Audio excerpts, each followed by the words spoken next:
د سیدنا ابان ابن عثمان څخه روایت دی و د سیدنا امیر المؤمنین عثمان ابن عفان رضی الله عنه څخه مې واورېدل چې ویلی چې د الله رسول صلی الله علیه وسلم فرمایلی دي ما من عبد یقول فی صباح كل يوم ومساء كل ليلة بسم الله الذي لا يضر مع اسمه شيء في الأرض ولا في السماء وهو السميع العليم 3 مرات فيضره شيء. وینست یو مومن مسلمان د الله جل جلاله یو بنده چې دی سهار او ماښام دغه مبارکې کلمات 3 وارې ووایي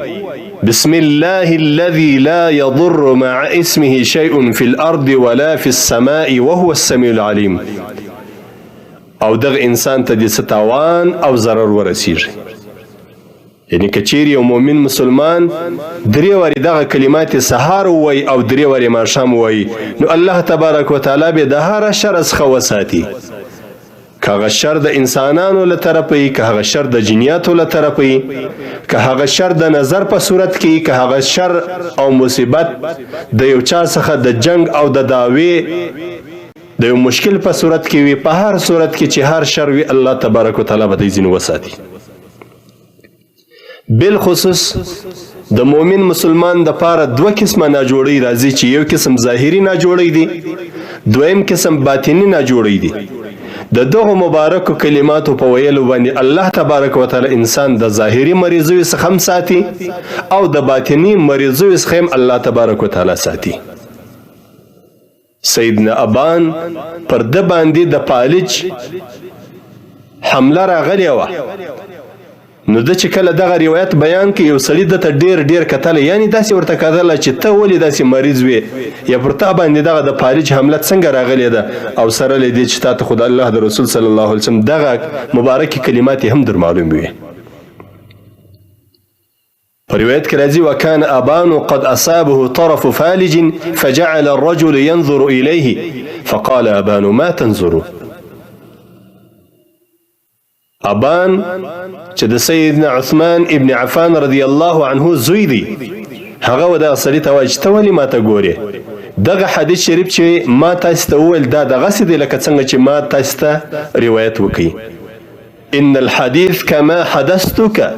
ولكني لم اقله يومئذ ليمزي الله قدره.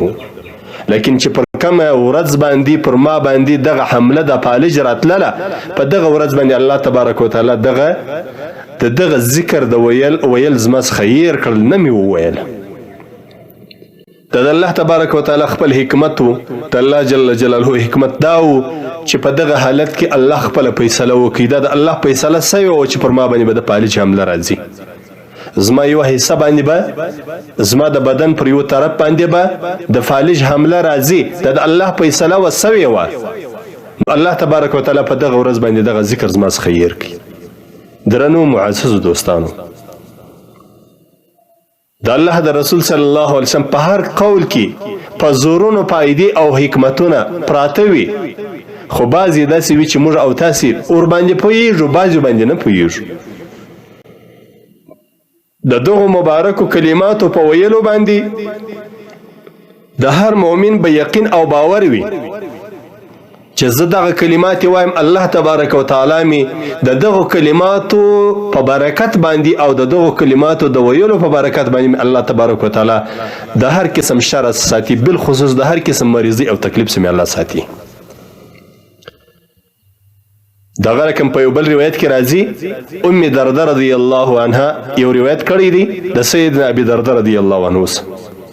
وایي که چیرې یو مؤمن مسلمان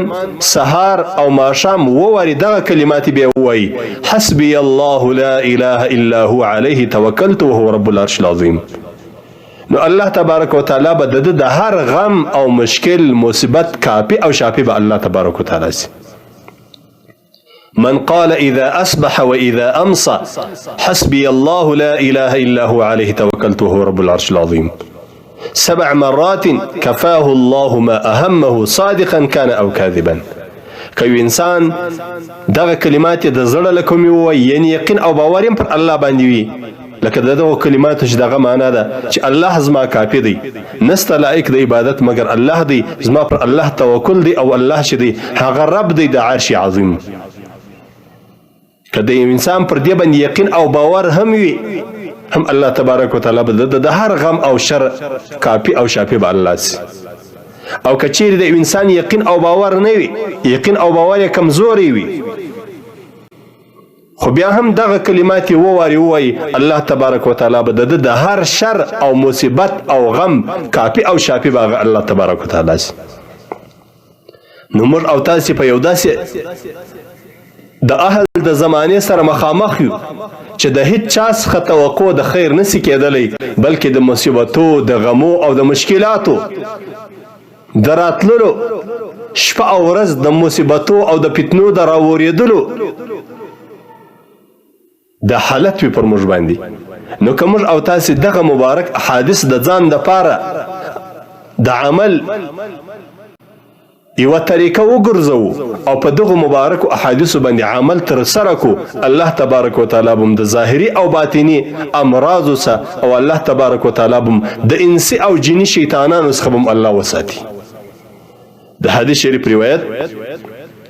ابن حبان کړی دی او دغه رقم دغه اول حدیث شریف روایت ابو داود، نسائی، ابن ماجه او ترمذی څلورو سره کړی دی.